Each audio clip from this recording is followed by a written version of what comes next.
Ce matin, nous poursuivons dans Hébreu.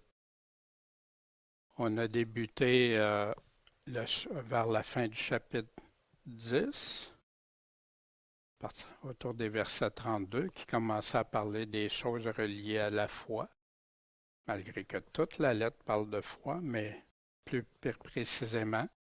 Puis le chapitre 11, qui est très spécifique à la foi. Si on pourrait donner un titre à ces passages-là, le chapitre de la foi, de la vraie foi. Ce matin, on va continuer. On va, dans un premier temps, demander à Dieu de nous guider dans tout ça pour s'assurer qu'on ait la foi, celle qui lui fait plaisir, celle qui lui est agréable. Puis, dans un deuxième temps, on regardera un bref rappel de ce qu'on a vu la semaine dernière. Et après la lecture, Christian pourra nous lire le passage de ce matin. Et par la suite, on va vraiment aller approfondir qu'est-ce qui est écrit. Bon Père céleste, merci d'être le Dieu Tout-Puissant, le Créateur, l'auteur de la vie sur terre. Seigneur, c'est à toi qu'on s'en remet ce matin. Fait que, s'il te plaît, dirige nos cœurs, nos pensées vers toi et qu'on soit attentif à ce que tu nous dis au travers l'apôtre. Seigneur, c'est à toi qu'on est redevable, c'est toi qu'on veut plaire et on sait que tu nous laisses tout pour le faire. Merci Seigneur de nous accompagner ce matin. En ton saint nom Jésus-Christ. Amen. Bien, ce matin, on va voir à partir des versets 7 à 19, on va continuer des exemples de la vraie foi. On en a vu 2 la semaine dernière. On va en voir 3 ce matin. La foi de Noé, la foi d'Abraham, la foi de Sarah. Puis la semaine prochaine, on va continuer avec la foi d'Abraham pour éclaircir des choses par rapport à ce qu'on a des passages qui semblent des fois nous dire une chose ou l'autre. On va les éclaircir. La foi d'Abraham a-t-elle les œuvres ou sans les œuvres et tout ça. Fait qu'on regardera ça dans un autre temps. La semaine dernière, on voyait que, à partir du verset 32, ceux qui avaient tout perdu, ce qu'ils avaient, l'enlèvement de leurs biens, mais qu'ils l'ont fait dans la joie. Pourquoi? Comment on peut faire ça dans la joie si tu n'as pas une espérance? Parce que quand tu te fais enlever tout ce que tu as, tu dois partir à la course. Puis il y avait dans la peur, dans la crainte, comme ça arrive à beaucoup de nos frères actuellement, nos sœurs, les enfants. Bien, ils s'en sont réjouis. Puis non seulement qu'ils ont continué pour ça, mais pendant ce temps-là, il y avait de la compassion pour ceux qui vivaient ces choses-là eux-mêmes. On a vu aussi le juste vit par la foi. Mais il ne faut pas être de ceux qui se retirent pour se perdre. C'est ce qu'on avait vu. On a vu aussi que la foi, c'est impossible d'être agréable à Dieu. Sans la foi, impossible. C'est lui qui va récompenser qui? Ceux qui le cherchent. Puis c'est souvent une recherche de toute notre vie, à rechercher tout ce qui est agréable à Dieu. Le chercher, puis c'est lui qui va récompenser ceux qui le cherchent en esprit, en vérité. La foi, on a vu aussi que c'est, dans une définition, est une ferme attente des choses qu'on espère. Pas une attente comme ci, comme ça, non, ferme. On a notre espérance, on le voit de loin, c'est ça. Puis ceux qui se concentrent sur l'objectif vont réussir. Ceux qui baissent les yeux, souvent, vont trébucher. Veillez, priez, soyez sobre, restez attachés à la foi, la ferme foi, la vraie foi.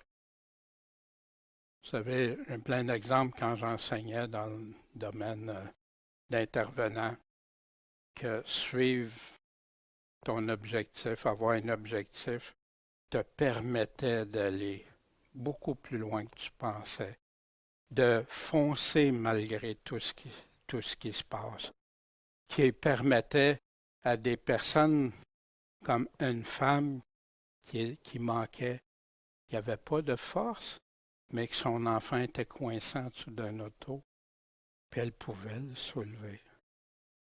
Demande-lui pas de le refaire après, mais quel était son objectif, puis tout.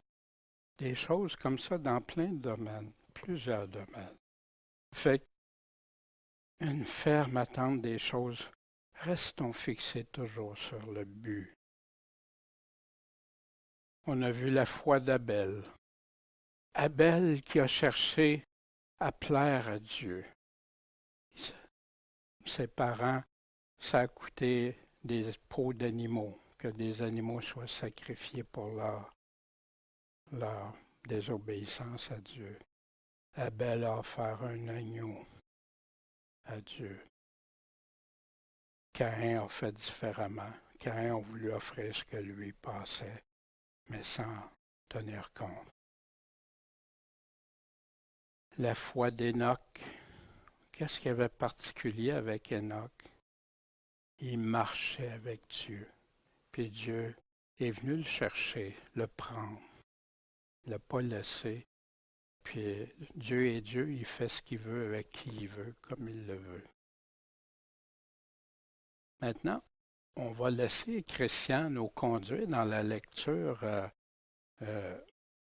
du chapitre 11 à partir des versets 7.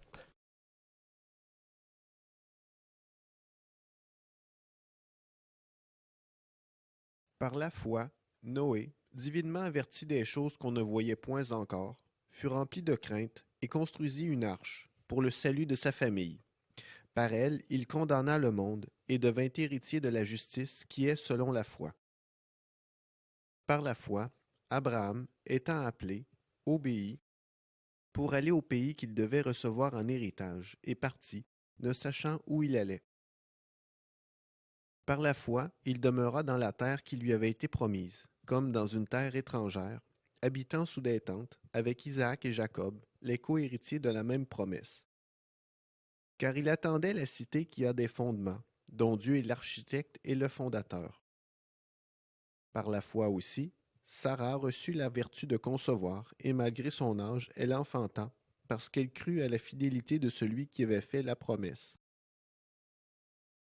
C'est pourquoi, d'un seul homme et qui était déjà affaibli, il est né une multitude aussi nombreuse que les étoiles du ciel, et que le sable du bord de la mer, qui ne peut se compter. Tous ceux-là sont morts dans la foi, sans avoir reçu les choses promises, mais les ayant vues de loin, crues et embrassées, et ayant fait profession d'être étrangers et voyageurs sur la terre. Car ceux qui parlent ainsi montrent clairement qu'ils cherchent une patrie. En effet, s'ils fussent se souvenus de celle d'où ils étaient sortis, ils auraient eu le temps d'y retourner. Mais maintenant, ils en désirent une meilleure, c'est-à-dire une céleste. C'est pourquoi Dieu ne dédaigne pas d'être appelé leur Dieu, car il leur a préparé une cité. Par la foi, Abraham offrit Isaac lorsqu'il fut éprouvé, et que celui qui avait reçu les promesses offrit son unique, dont il avait été dit, « C'est en Isaac que ta postérité sera appelée. » Ayant pensé en lui-même que Dieu pouvait aussi le ressusciter des morts, aussi le recouvra-t-il par une sorte de résurrection. Merci, merci Christian de la lecture de la parole de Dieu qui, sur laquelle notre foi provient. Que ce qu'on croit, ça vient de sa parole. Puis ce qui ne vient pas de lui, on est prudent, très prudent. Mais ce qui vient de lui, Amen, Seigneur. Que notre foi se bâtisse, la véritable foi. Voici comment, par la foi, qu'est-ce qui est arrivé? Noé, divinement averti des choses qu'on ne voyait pas encore, a été rempli de crainte. Divinement averti, on va voir ça dans quelques instants, les choses qu'on ne voyait pas encore. Noé ne pouvait pas savoir qu'un déluge s'en venait. Noé ne pouvait pas savoir la destruction. Noé ne pouvait pas savoir plein de choses. Mais il a été averti. Dieu l'a averti. Puis il en a été rempli de crainte. Fait que la foi, par la foi, inclut ça. Être averti divinement. Nous, est-ce qu'on est averti divinement? On va le voir dans quelques instants. Les choses qu'on ne voit pas encore. Bien oui, plein de choses qu'on ne voit pas encore qu'on est averti. Est-ce que ça nous remplit de crainte? Pas de terreur. Pas terrorisé. Noé aurait pu rien faire s'il aurait été terrorisé. Mais de faire parce qu'il y a la crainte. Wow, Dieu a averti. C'est ça qui s'en vient. Puis Dieu. Et qu'est-ce que il a fait? Il a construit une arche, un coffre. Arche, c'est comme l'arche de l'Alliance, c'est des coffres, la forme d'un coffre, pour le salut de sa famille. Puis par elle, cette arche-là, il a condamné le monde qui était là, quand il voyait cette arche-là, puis que les gens riaient de lui, puis sûrement, voyons donc, quel fou ça devait être Noé aux yeux du monde. Mais il a condamné le monde, parce que Noé aussi était un homme juste. Puis on va voir aussi pourquoi ça l'a condamné, le monde. Mais là, il est devenu héritier de la justice, mais la justice qui est selon la foi. On va voir Noé, qui était-il? Premièrement, on va aller voir Noé qui a été divinement averti. Comment ça s'est traduit? Et Dieu regarda la terre dans Genèse 6, et voici, elle était corrompue, car toute chair avait corrompu sa voie sur la terre. Dieu a dit à Noé, Dieu a averti divinement par Dieu, la fin de toute chair est venue devant moi. Pourquoi? Parce que la terre est remplie de violence par eux. Puis voici, je vais les détruire avec la terre. Voyez-vous, Noé, là, quand tu apprends ça, puis ça vient de Dieu, puis je vais tout détruire, puis la terre, quelles seraient nos réactions à nous? Mais Dieu nous avertit aussi, on va le revoir. Fais-toi une arche de bois de gopher, puis il donne toute la façon, puis les méthodes. Et moi, voici, je vais amener le déluge d'eau sur la terre pour détruire toute chair qui a souffle de vie de dessous les cieux. Tout ce qui est sur la terre expirera. Et Dieu dit à Noé, la fin de toute chair est venue devant moi, car la terre a été remplie de violence par eux. Et voici, je vais les détruire avec la terre. Je vais les détruire, bien sûr excluant Noé et sa famille qui était avec lui. Noé, un homme qui a hérité de la justice selon la foi. Noé trouva faveur, trouva grâce, trouva la faveur de Dieu. Une grâce, c'est celui qui est tout puissant qui peut nous accorder une faveur, ou celui qui est en meilleure position que nous peut nous accorder une faveur. Mais pourquoi qu'il a trouvé grâce? Noé fut un homme juste, intègre dans son temps. Qu'est-ce que Noé faisait? Il marchait avec Dieu. Comment se traduisait sa foi, Noé? Puis pourquoi il a obtenu la faveur de Dieu? Le texte nous le dit ici, le pourquoi. Un homme juste marchait dans la justice, pas d'injustice, intègre, honnête. Il a marché avec Dieu. Des fois, les gens pensent, ah, je marche avec le Seigneur. C'est quoi marcher avec le Seigneur? Sinon, lui être fidèle, l'écouter, l'obéir, le suivre, entendre sa voix. Comment Noé traduisait aussi, il faisait tout ce que Dieu lui avait commandé. Noé n'a pas commencé, ouais, mais Dieu, regarde là, tu sais, tu demandes ça, mais non, il a fait tout. L'Éternel dit à Noé, entre toi et toute ta maison dans l'arche. Pourquoi? Il répète, car je t'ai vu juste devant moi dans cette génération.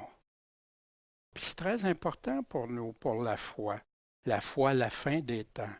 Très important de bien saisir pourquoi. Puis pourquoi l'auteur qui parle aux Hébreux va mentionner Noé comme exemple de la foi.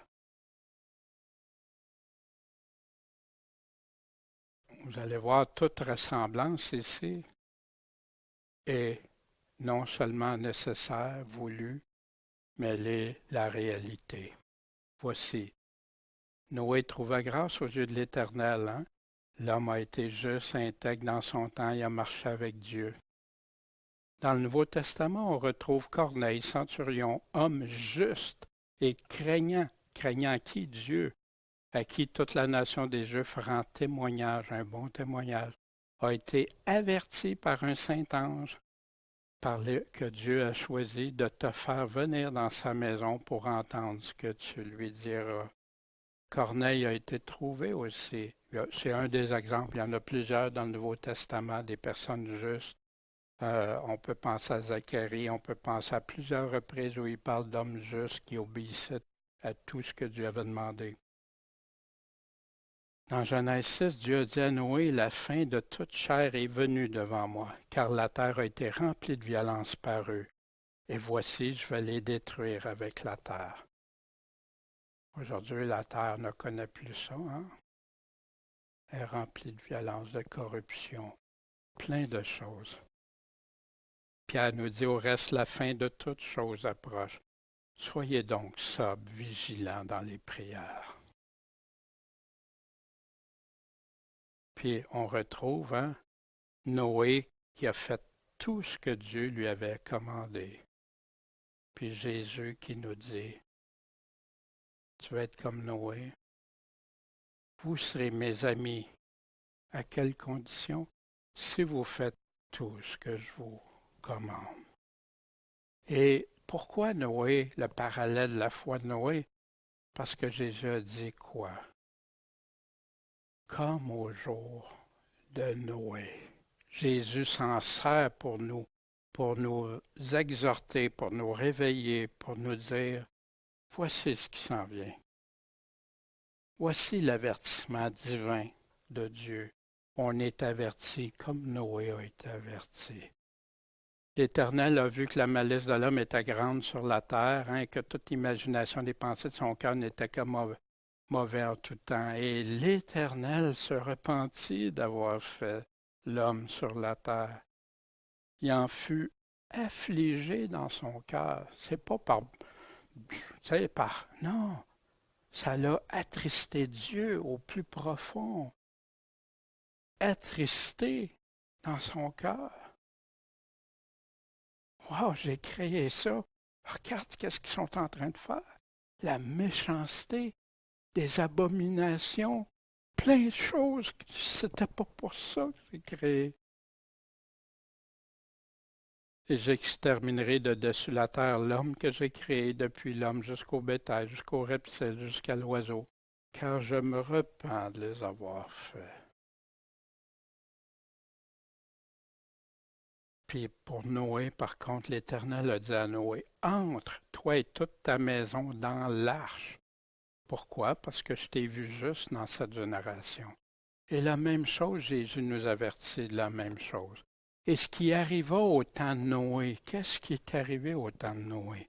Arrivera pareillement, de même, la même chose au temps du Fils de l'homme. On mangeait, on buvait, on prenait, on donnait en mariage. Hein? Mais de quelle façon les gens le font? C'est pas parce que Dieu veut pas qu'on mange, veut pas qu'on boive ou qu'on veut pas qu'on se marie. Non, c'est de la façon, puis ils vont continuer comme si rien n'était, sans avertissement. Pour eux, ils n'en veulent pas. Tu essaies de les avertir, ils n'en veulent pas. Comme Noé pendant qu'il construisait l'arche. Ils n'en veulent pas. Sauf certains. Jusqu'au jour où Noé est entré dans l'arche. Puis là, qu'est-ce qui est arrivé? Le déluge est venu. Ça les a fait toutes périr. Ben, Jésus nous avertit que ça va se reproduire. Mais pas par l'eau. Pierre nous donne des détails de ça. La foi de Noé. Voici ce que Pierre parle au sujet de la foi de Noé. Ceux qui avaient été incrédules, lorsque, pendant le temps de Noé, la patience de Dieu attendait. Ça n'a pas pris quelques jours, quelques heures construire cette arche-là. Tous le voyaient à l'immensité que ça a. On avait regardé l'immensité des mesures de l'arche et tout ça. Pour la dernière fois, Dieu avait choisi de les éliminer, de les faire partir. Son cœur en était blessé. Mais qu'est-ce qu'il espérait, Dieu? Qu'ils se repentent. Il attendait une dernière fois. Pendant que l'arche se construisait, c'est le temps qu'il a donné. Comme nous, Dieu a donné un temps dans lequel un petit nombre d'âmes, c'est-à-dire 8, furent sauvés au travers de l'eau. Puis vous savez, des fois on entend, il y a plein, la foi, mais Jésus, trouverai-je la foi quand je vais revenir? Ça devrait tous nous interpeller. Trouverai-je la véritable foi? Pas la foi dans la foi, pas de la foi comme ça, non, la vraie foi. Puis si Dieu n'a pas épargné l'ancien monde, s'il a préservé Noé, lui huitième, le prédicateur de la justice, comment il pouvait prêcher la justice, Noé? Parce que ça se voyait qui il était. Ça se voyait comment il vivait contraire aux autres qui fonctionnaient. Quand il a envoyé le déluge sur le monde des impies. Justice, impiété. Voyez-vous, les deux contrastent. Les deux sont là. Puis souvent dans la parole de Dieu, il nous dit son contraire. Qu'est-ce qu'il y en est? La justice ou l'impiété? Ce que la foi de Noé a permis. Merci Seigneur pour un homme comme ça, un homme de foi. Dieu bénit Noé et ses fils après le déluge et leur dit, croissez, multipliez et remplissez la terre. Dieu a dit à Noé, c'est là le signe de l'alliance que j'ai établi entre moi et toute chair qui est sur la terre. Souvenez-vous, on voit encore cet arc-en-ciel. Et les fils de Noé sortirent de l'arche. Ça a été Sem, Cham et Japheth.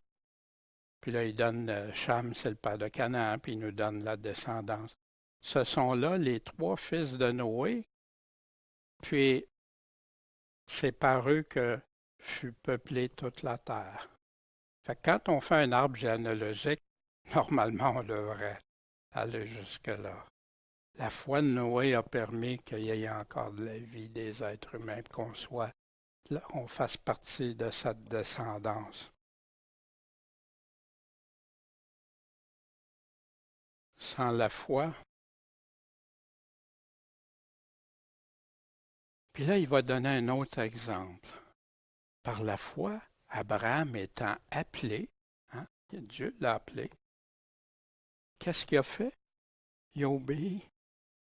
Un appelé doit quoi? Obéir, suivre, pour aller au pays qu'il devait recevoir en héritage. Puis il est parti, mais il ne savait pas où il allait, Abraham. Par la foi, encore, il est demeuré dans la terre qui lui avait été promise, comme dans une terre étrangère, habitant sous des tentes avec Isaac et Jacob, les co-héritiers de la même promesse. Puis on va voir qu'Abraham, il est parti comme ça a l'air, hein, tu lis ça, ça a l'air simple, il a vécu dans des tentes. Mais Abraham a eu des choix à faire pour Dieu. C'est pour ça que le mot obéissance, on va y revenir, l'importance du mot obéissance.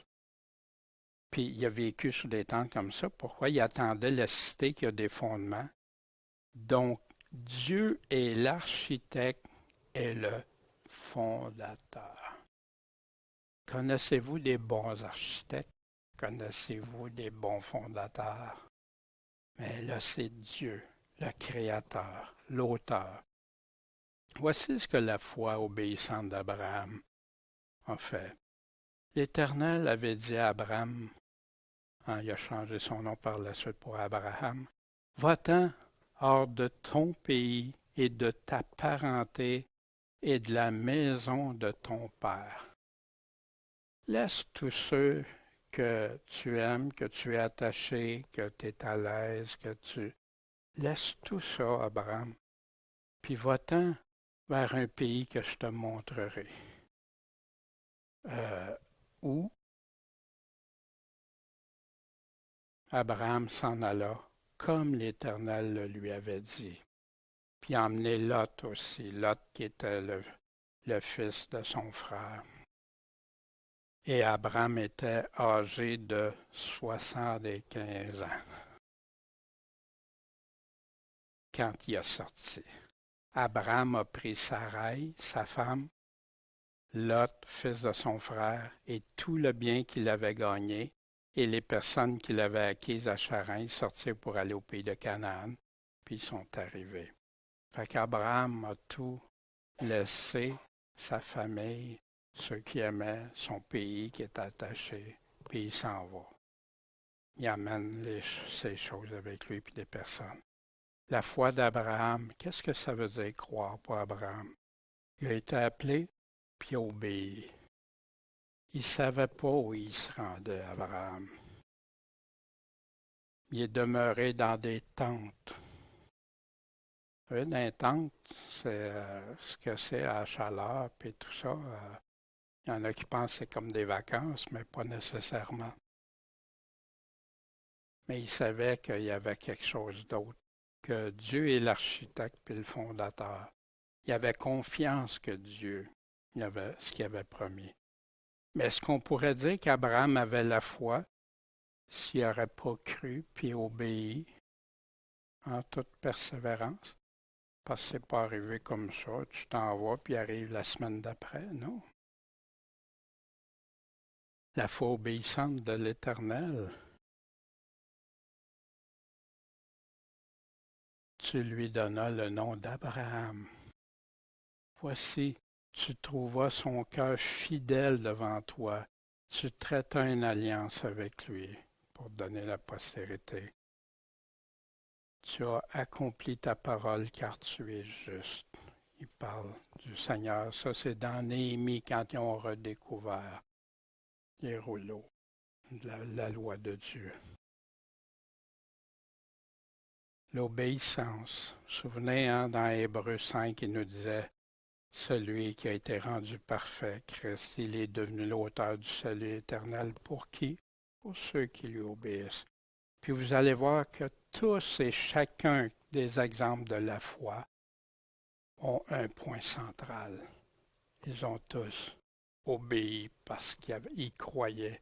Croire, c'est obéir aussi. Abraham est un homme intègre. Quand on parle d'Abraham, pourquoi? L'auteur n'a pas besoin de développer tout ça. Parce qu'il parle à qui? Il parle à des gens qui connaissaient déjà Abraham, qui connaissaient l'histoire d'Abraham dans son entier. Abraham est un homme intègre. Quand il a vaincu, il a été délivré Lot, puis que le roi de Sodome avait dit à Abraham, par la suite, parce qu'il a délivré des gens de Sodome avant que Dieu le détruise, bien sûr, « Donne-moi les personnes et prends les richesses pour toi, » que le roi lui avait dit. Puis Abraham a dit au roi de Sodome, « Je lève ma main vers l'Éternel. » Fait que non, je parle devant Dieu. Là. Le Dieu très haut, fondateur des cieux et de la terre, que je ne prendrai même pas un fil ou une courroie de souliers qui t'appartiennent, en sorte que tu dises pas, c'est moi qui enrichis Abraham. Abraham ne voulait pas de richesse qui venait de Sodome. Pensez-vous qu'Abraham ne savait pas ce qui se produisait à Sodome? Il ne voulait pas de part avec ça, un peu comme Moïse qui ne voulait pas avoir part avec les richesses de l'Égypte. Dieu a parlé aussi à Abraham dans une vision en disant, ne crains pas, Abraham, je suis ton bouclier, puis ta grande récompense. La foi d'Abraham croyait Dieu, s'attachait à ce que Dieu disait, lui faisait confiance. Mais est-ce que ça veut dire qu'Abraham a été impeccable dans sa foi tout le temps, tout au long de sa vie? Non. Comme ça arrive, je crois, beaucoup à plusieurs. Comme moi, je peux parler pour moi. Le manque de foi d'Abraham et ses conséquences qu'on vit encore aujourd'hui. Sarai, la femme d'Abraham, lui avait pas donné d'enfant, puis elle avait une servante égyptienne nommée Agar. Puis Dieu avait fait la promesse à Abraham qu'il deviendrait père d'une grande nation. Mais Sarah n'enfantait pas, elle était rendue âgée. Puis Sarah dit à Abraham, voici l'Éternel m'a rendu stérile. Viens, je te prie vers ma servante. Peut-être aurai-je des enfants par elle. Si Dieu ne peut pas le faire, là, ou peut-être même qu'elle était rendue à penser, ben peut-être qu'on est mieux de le faire par nous autres, ou voyez-vous. Des fois, on pense que c'est impossible, des situations qui nous semblent impossibles. Puis Abraham a obéi à la voix de Sarai. Puis Sarai, la femme d'Abraham, a pris Agar, l'Égyptienne, sa servante, puis l'a donnée pour femme à Abraham, son mari, après qu'il eut demeuré 10 ans au pays de Canaan. Alors Sarai dit à Abraham, l'outrage qui m'est fait retombe sur toi. J'ai mis ma servante dans ton sein, et depuis qu'elle a vu qu'elle est enceinte, elle me méprise. C'est souvent aussi, quand on ne suit pas ce que Dieu nous dit, il y a des choses qui ne vont pas, que ça accroche. Que l'Éternel juge entre moi et toi. Puis Abraham répondit à Sarai, voici ta servante est entre tes mains. Traite-la comme il te plaira. Puis Sarai, bien sûr, frustrée, qu'est-ce qu'elle a fait? Elle l'a maltraité. Puis la servante s'est enfuie devant elle. Maintenant, les conséquences, vous savez que du peuple d'Ismaël descend la guerre qu'il y a toujours entre Israël et les descendants d'Ismaël encore aujourd'hui. Parce qu'ils n'ont pas attendu le temps de Dieu, parce qu'ils ont pris entre les mains, au lieu de lui faire confiance que c'est le Dieu même de l'impossible.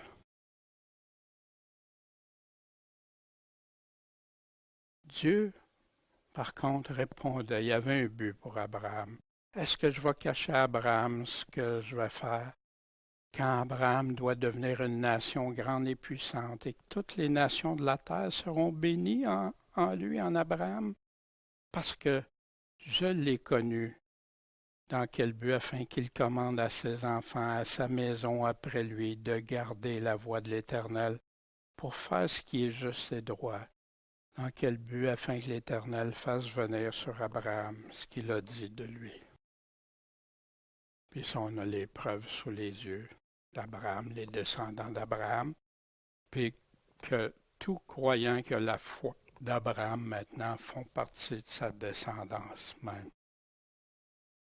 Abraham avait une foi compatissante et courageuse aussi. Vous vous souvenez quand Dieu a dit qu'il était prêt à envoyer détruire Sodome et Gomorrhe. Abraham s'approche de Dieu et dit, feras-tu périr aussi le juste avec le méchant? Wow, Dieu Il aurait dit, non, Dieu répond, Dieu. Et Abraham reprit et dit, voici, je m'enhardis de parler au Seigneur. J'ose. Voyez-vous, la foi d'Abraham, c'est pas une foi méprisante envers Dieu, puis Dieu, tu vas faire comme je demande, ou comme j'entends parler, des fois, il y en a qui prient, puis ils donnent des commandements au Seigneur. Wow! Ça n'a aucun bon sens. On s'humilie devant Dieu. Je m'enhardis à parler au Seigneur, bien que je ne sois que poussière et cendre. Il reconnaissait bien Abraham, puis Dieu aurait pu dire qu'il il y avait un respect, une crainte du Seigneur. Et Abraham continue à lui parler. Il dit, peut-être qu'il va s'en trouver 40 justes. Fait que là, Dieu répond, ben s'il y en a 40, je ne le ferai pas pour l'amour de ces 40 justes. Puis là, ben Dieu, hérite-toi pas, puis je vais parler. Peut-être qu'il va en avoir juste 30. Dieu répond, s'il y en a 30, pour l'amour. Est-ce que c'est un Dieu comme on voit dépeint des fois, comme un Dieu injuste puis prêt à tout parce qu'il est souverain, qui est prêt à... Non. Il donne des avertissements, il est patient, il aime. Peut-être 20, je ne la détruirai pas. Puis, encore, Seigneur, hérite-toi pas. Puis là, je vais parler pour la dernière fois. Peut-être qu'il va s'en trouver 10. Dieu répond, je ne la détruirai pas s'il y en a 10. Il y en avait-tu 10 à Sodome et Gomorrhe? Non.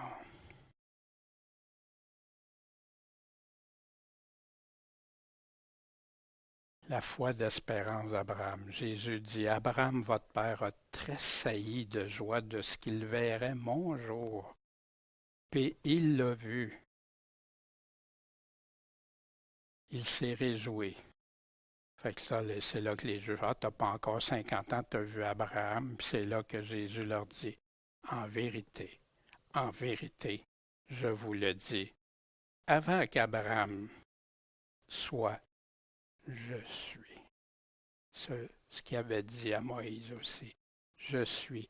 Qu'est-ce que ça veut dire, je suis? Je suis Dieu. Je suis le Créateur, je suis le Tout-Puissant, je suis celui à qui tu rendras compte, je suis celui. Il n'y en a pas d'autre.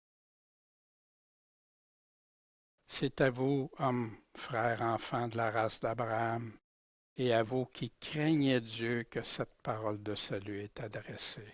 La crainte du Seigneur est là. Il y en a qui veulent faire croire que ça n'existe plus. Non, craignez Dieu. Le Nouveau Testament nous enseigne ça. Puis l'amour parfait va bannir la crainte. Mais ça va-tu bannir la crainte de Dieu ou si ça va bannir tes craintes que tu te fais au travers de ça? Par la foi, on va y revenir à Abraham parce qu'Abraham, c'est pas fini. Il n'a pas fini d'exposer la foi d'Abraham. Par la foi aussi, Sarah a reçu la vertu de concevoir malgré son âge. Elle a enfanté. Pourquoi? Parce qu'elle a cru à la fidélité de celui qui avait fait la promesse. Sarah a failli. Abraham a failli. Mais sa foi est revenue aussi. Pourquoi? On va regarder ça.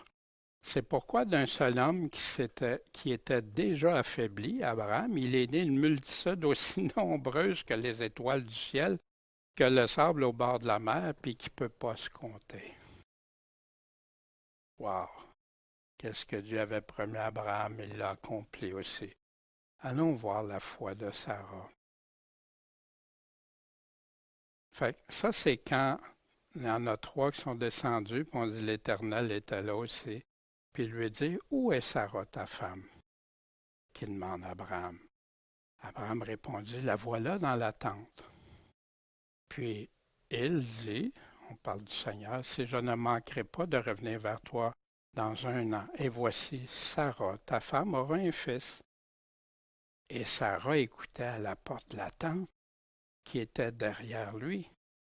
Or, Abraham et Sarah étaient vieux, avancés en âge. Sarah n'avait plus que les femmes ont coutume d'avoir. Et Sarah rit en elle-même en disant « Quand je suis vieille, aurai-je ce plaisir? Mon Seigneur aussi est vieux. » On parlait d'Abraham. Et l'Éternel dit à Abraham « Pourquoi donc Sarah a-t-elle ri en disant « Est-ce que vraiment j'enfanterai, vieille comme je suis? Est-il rien d'impossible à l'Éternel? » À l'époque fixée, je reviendrai vers toi dans 1 an, et Sarah aura un fils. Mais Sarah nia, en disant « Je n'ai point ri. » Pourquoi? Elle avait peur de le dire qu'elle avait ri. Mais le Seigneur lui dit « Non, parce que tu as ri. » Mais des fois, j'ai entendu toutes sortes de choses par rapport au rire de Sarah et tout ça. Mais mettez-vous à la place d'Abraham et Sarah, puis quand vous apprenez que vous marchez avec votre canne, vous avez de la misère peut-être à marcher, puis vous n'avez plus rien pour avoir des enfants, puis que là, tu apprends que tu vas avoir un enfant. Puis cet enfant-là, tu vas avoir une grande descendance. Ce que Dieu avait déjà dit à Abraham avant, il avait fait ces promesses-là. Mais là, après, il y a eu quoi? Qu'est-ce qui s'est produit? Qu'est-ce qui a fait changer la foi de Sarah puis d'Abraham après? On est dans le cœur de ça. Mais les rires, hein? En passant, c'est là que Dieu a dit à Abraham, quant à Sarai, ta femme, tu ne l'appelleras plus Sarai, mais tu l'appelleras Sarah, qui veut dire princesse, c'est son nom. Je la bénirai, et même je te donnerai d'elle un fils. Je la bénirai, elle deviendra des nations, des rois, des peuples. Alors Abraham tomba sur sa face, puis qu'est-ce qu'il a fait? Il a ri. Voyons donc. Puis il a dit en son cœur, est-ce qu'il naîtrait un enfant à un homme âgé de 100 ans? Puis Sarah, âgée de 90 ans, enfanterait-elle? Puis surtout, souvenez-vous que Sarah ne pouvait même pas avoir d'enfant, il avait été vers la servante. Abraham dit à Dieu, puisse Ismaël vivre devant toi. Dieu dit, certainement Sarah, ta femme, va t'enfanter un fils, tu l'appelleras Isaac, qui veut dire rire. Et j'établirai mon alliance avec lui en alliance éternelle pour sa postérité après lui. Je t'exauce aussi touchant Ismaël. Voici, je le bénis, je le ferai croître et multiplier très abondamment. Il sera père de 12 princes et je ferai de lui une grande nation. Ce qui est survenu. Mais j'établirai mon alliance avec Isaac. Mon alliance, ce n'est pas avec Ismaël, c'est avec Isaac. Que Sarah t'enfantera à cette époque l'année prochaine. Puis, effectivement, dans Genèse 21, on retrouve l'Éternel visita Sarah, comme il avait dit, et l'Éternel fit à Sarah comme il en avait parlé. Sarah a conçu, enfanté un fils Abraham dans sa vieillesse, à l'époque que Dieu lui avait dit. Quelle surprise, hein? Le Dieu de l'impossible. Et Abraham appela son fils qui lui était né, que Sarah avait enfanté Isaac. Et Sarah dit, Dieu m'a fait une chose qui fera rire tous ceux qui l'apprendront. Ils vont rire à mon sujet. Voyez-vous? Puis, pour elle, c'était quelque chose de... Mais on peut rire de bonheur parce que Dieu a choisi une descendance à Abraham, parce qu'Abraham et Sarah ont eu la foi. Puis là, aussi une chose qui nous dit que Dieu dit à Abraham, que cela ne te déplaise pas à cause de l'enfant et de ta servante. Quoi que te dise Sarah, là il dit, obéis à sa voix. Parce que Sarah, il connaissait ce que Sarah était pour lui dire et tout ça. Abraham a obéi à la voix de Sarah la première fois, c'était pas selon le plan de Dieu. Mais ici, ça va être selon le plan de Dieu. Obéis à sa voix, pourquoi? Parce que c'est en Isaac que ta postérité sera appelée de ton nom, pas d'Ishmaël. même s'ils se réclament d'Abraham, les enfants d'Abraham eux aussi. Puis c'est intéressant parce que le texte nous dit après qu'Abraham a offert son fils, son unique fils. Pourtant, il y avait eu Ismaël avant. La foi de Sarah. Aussi, Pierre nous en parle, comme Sarah qui obéissait à Abraham, l'appelait son Seigneur.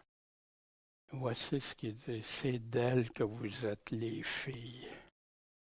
Filles de Sarah, faisant le bien, en faire ce qui est bien aux yeux de Dieu et en ne vous laissant pas troubler par aucune crainte. Wow! Quel beau passage! Restez dans le bien, laissez-vous pas troubler. Puis ça, Pierre écrivait ça à des femmes qui vivaient dans le temps des persécutions de Néron. Wow!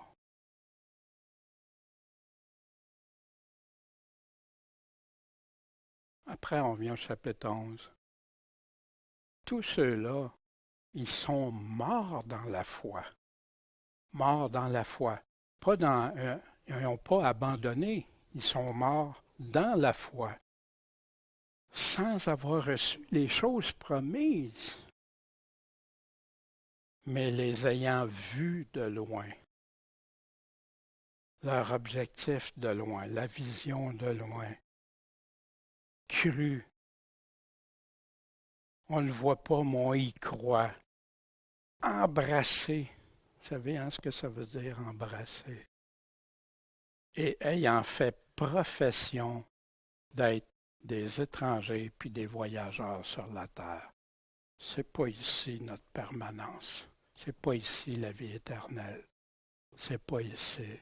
Profession d'être étrangers et voyageurs sur la terre. Soyez tous mes imitateurs, frères. Regardez à ceux qui se conduisent suivant le modèle que vous avez en nous.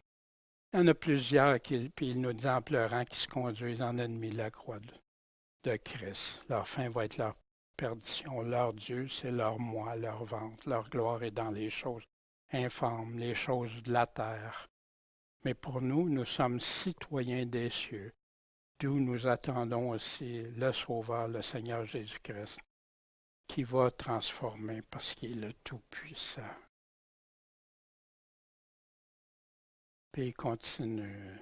Ceux qui parlent ainsi, qui sont étrangers sur la terre, montrent clairement qu'ils cherchent une patrie. Tu cherches ton pays, tu cherches ton vrai pays. En effet, s'ils se seraient souvenus de celle d'où ils étaient sortis, prenons Abraham, Sarah, il aurait eu le temps d'y retourner. Mais c'est pas ça.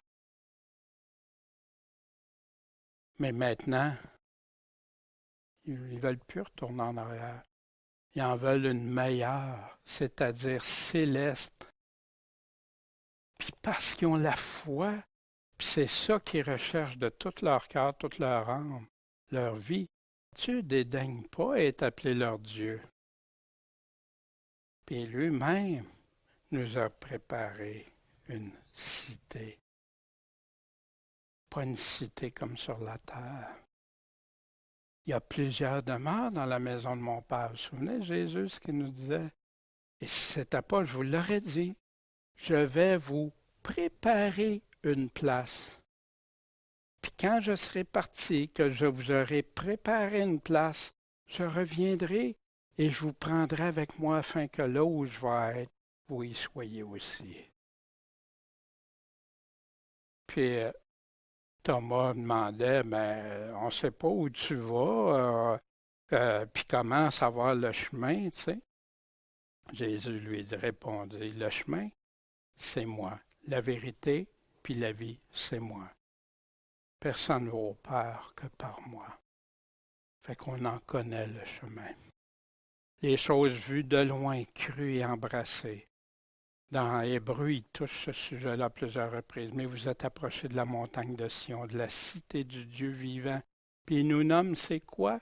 De la Jérusalem céleste qu'on va voir dans quelques instants, des milliers d'anges, etc. Dans Hébreu 12, 22.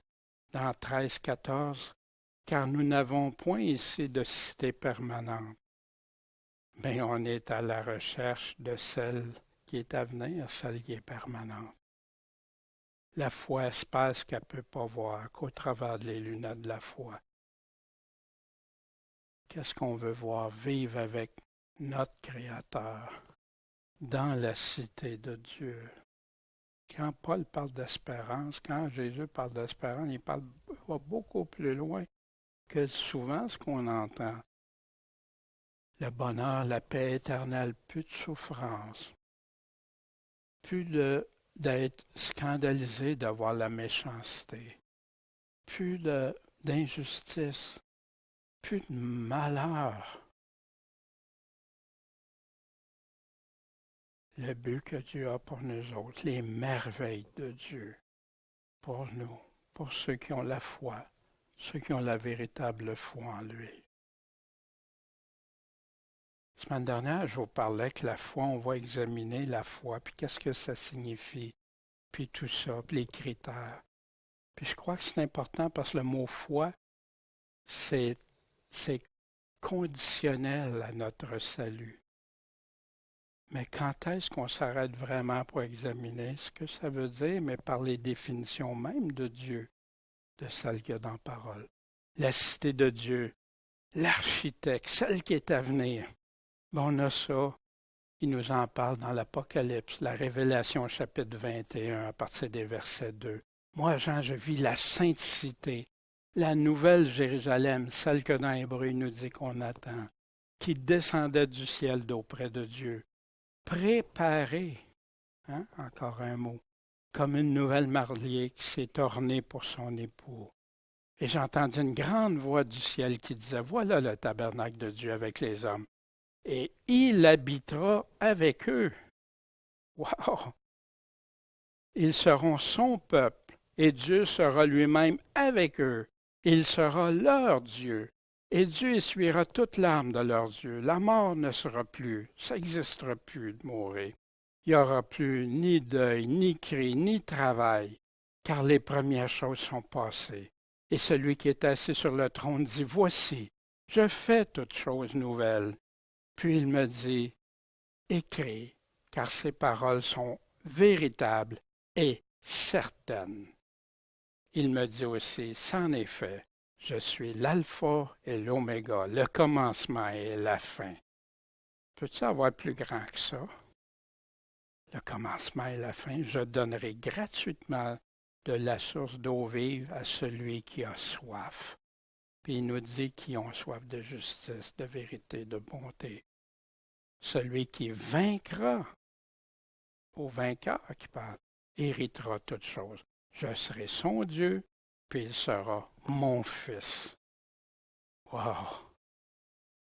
Est-ce que Dieu dit qu'il va faire toutes choses, ça va tout changer? Il a créé un monde, il avait créé l'Éden, l'Éden a été fermé. Merveille pour Adam et Ève.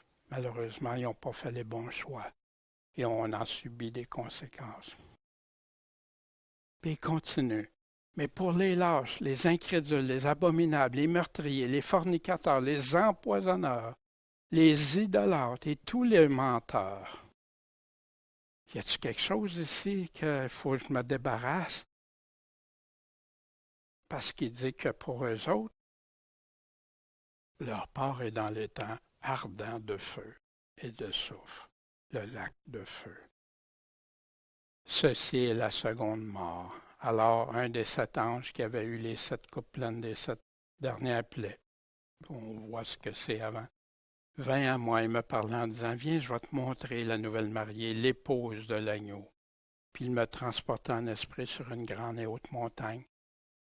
Puis, qu'est-ce qu'il a montré, la nouvelle mariée? La grande cité, la sainte Jérusalem qui descendait du ciel venant de Dieu, avec la gloire de Dieu. Son éclat était semblable à celui d'une pierre très précieuse, telle qu'une pierre de jaspe cristallin. Elle avait une grande et haute muraille avec 12 portes, puis aux 12 portes 12 anges, et des noms écrits, c'étaient les noms des 12 tribus des enfants d'Israël. À l'est, 3 portes. Au nord, 3 portes. Au sud, 3 portes. À l'ouest, 3 portes. La muraille avait 12 fondements sur lesquels étaient des noms, des 12 apôtres de l'agneau. Et celui qui me parlait avait un roseau d'or pour mesurer la ville et ses portes, sa muraille. La ville était quadrangulaire, un, un cube, et sa longueur était égale à sa largeur. Il a mesuré la ville avec un roseau. 12 000 stades d'un côté, sa longueur, sa largeur et sa hauteur étaient égales. 12 000 stades, c'est immense, énorme.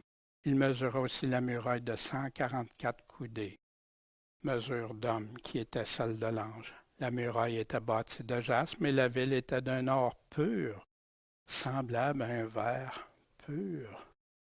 Jean est en train de nous donner qu'est-ce qu'il voit, puis il l'explique avec les mots qu'il connaissait. Les fondements de la muraille de la ville étaient ornés de toutes sortes de pierres précieuses.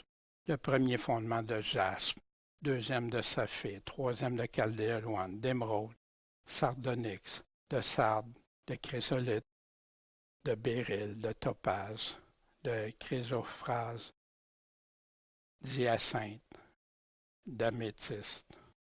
12 portes étaient 12 perles. Chaque porte était d'une seule perle, et la place de la ville était d'un or pur, semblable à du verre, transparent. Quelque chose d'extraordinaire que Jean a vu. Puis Jean dit, dans cette cité, cette nouvelle Jérusalem, j'ai pas vu de temple, parce que le Seigneur Dieu Tout-Puissant et l'agneau, c'est eux le temple. Et la ville n'a pas besoin du soleil, ni de la lune pour l'éclairer. Pourquoi? Parce que c'est la gloire de Dieu qui l'éclaire. Et l'agneau est son flambeau, sa lumière. Et les nations qui auront été sauvées marcheront à sa lumière. Puis les rois de la terre apporteront leur gloire et leur honneur. Ces portes ne se fermeront pas chaque jour, parce qu'il n'y aura pas de nuit. On y apportera la gloire et l'honneur des nations. Il n'entrera rien de souillé, ni personne qui s'adonne à l'abomination ou au mensonge, mais ceux-là seuls qui sont écrits dans le livre de l'agneau. Puis Dieu fait une promesse aux vainqueurs qui n'effacera pas le nom du livre de l'agneau des vainqueurs, ceux qui seront vainqueurs en lui. Pas qu'est-ce que ça vous fait, mais sans qu'on comprenne tous les détails, on sait une chose. Ça va être un endroit extraordinaire, merveilleux, qui surpasse tout ce que la terre. Prenez les plus grands palais, les plus grands, tout ce que la terre peut avoir comme beauté, merveille, ça n'arrivera pas à la cheville de l'architecte, celui qui est en train de préparer cette place pour ceux qui ont foi en lui, ceux qui espèrent. Puis là, il revient avec Abraham. Par la foi, Abraham a offert Isaac quand il a été, quoi? Testé, prouvé. Puis que celui qui avait reçu les promesses, il a offert son unique. Celui qui avait reçu la promesse qui était pour avoir une descendance. Imaginez dans sa tête tout ce qu'il doit. Ton enfant que tu aimes, y a-tu un de nous autres qui serait prêt à... Hein? Wow, imaginez les tourments d'Abraham. Imaginez tout ce qui s'est passé. Celui dont il avait été dit, c'est en Isaac que ta postérité sera appelée. Mais Abraham a pensé à lui-même que Dieu pouvait même le ressusciter des morts. Puis aussi, il le recouvert comme par une sorte de résurrection. On reviendra.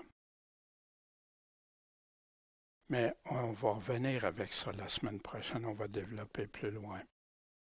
Mais en conclusion, sur quels critères est-ce que leur foi est validée?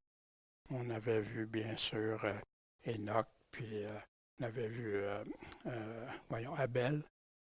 Ce matin, on a vu Noé. Noé a démontré de l'obéissance. la confiance, l'espérance, la persévérance tout le temps qui a continué. Puis après, plus tard aussi, après le déluge, il a été prêt à tout, à se faire ridiculiser, à se faire rejeter de tous, à avoir du mépris de tout le monde qui l'entourait, etc. Abraham a eu l'obéissance, sans savoir où il allait, la confiance, l'espérance de quelque chose de mieux, la persévérance, prêt à tout, même offrir son unique. Sarah a eu une confiance. Après avoir douté, elle a eu la confiance, l'espérance, puis elle a été obéissante aussi par la suite. Ceux et celles qui sont morts dans la foi sans avoir reçu les choses promises, mais ils les ont vues de loin. Ils ont cru, ils les ont embrassés, ils les ont gardés. C'est ça qui les a fait passer au travers de plein de choses.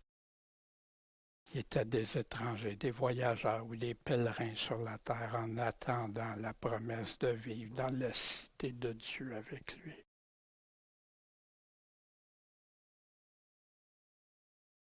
Nous autres, sur quels critères notre foi est basée avec ces exemples-là? Est-ce qu'on a la foi d'Abraham, la foi de Noé, la foi de Sarah? On peut tous être en cheminement, en grandir de plus en plus. Puis remarquez une chose, Dieu n'a jamais demandé à ces personnes-là d'aller au-delà. Puis quand il l'a fait pour Abraham, il est intervenu tout de suite, comme on va le voir la semaine prochaine. Dieu donne ce qu'il faut. Il nous aime. Il veut qu'on ait la confiance pleine et entière, que ce soit possible de lui être agréable. Les critères de la véritable foi intègre, d'après ce qu'on a vu ce matin. Dieu est. Si on ne pense pas que Dieu est le Créateur, que Dieu est l'auteur de toute vie, que c'est celui qui est saint, celui à qui tout le monde va avoir à rendre compte, puis que c'est impossible de lui être agréable si on ne croit pas ça. Ce noyau-là, ensemble, indissociable, une confiance sans limite, c'est ce que ces personnes-là nous ont démontré, ces exemples-là. Dieu dit, c'est la vérité, puis je le fais. Sans hésitation. Puis quand il y en a eu, ça s'en va par la suite. Une obéissance complète. Ils ont marché avec Dieu sur le chemin que Dieu avait tracé pour eux, puis le chemin qu'il trace pour nous.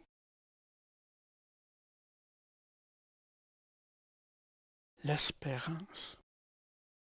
Croire que qu'est-ce qu'il promet en le suivant malgré tout ce qui nous arrive, malgré toutes les circonstances, démontre notre foi en lui. Puis non seulement en lui, nous la démontre à nous, puis la démontre aux autres qui nous entourent. On est en voyage en l'attendant.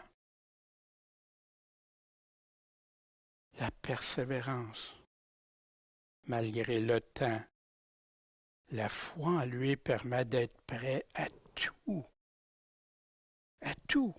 faire puis endurer pour Dieu. Puis la persévérance détermine notre engagement pour lui. C'est-tu vrai, Daniel, que tu m'aimes? C'est-tu vrai, Daniel, que tu vas me suivre malgré tout ce qui va t'arriver? Qu'il y ait plein d'affaires qui ne marchent pas comme tu penses, comme tu veux.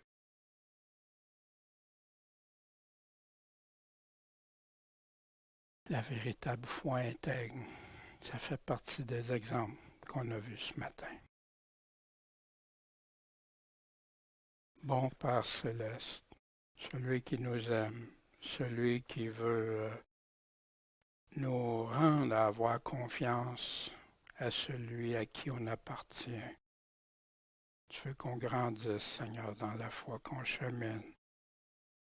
Permets, Seigneur, que notre foi en toi grandisse, se multiplie, progresse et que de plus en plus on soit en train d'être de tête agréable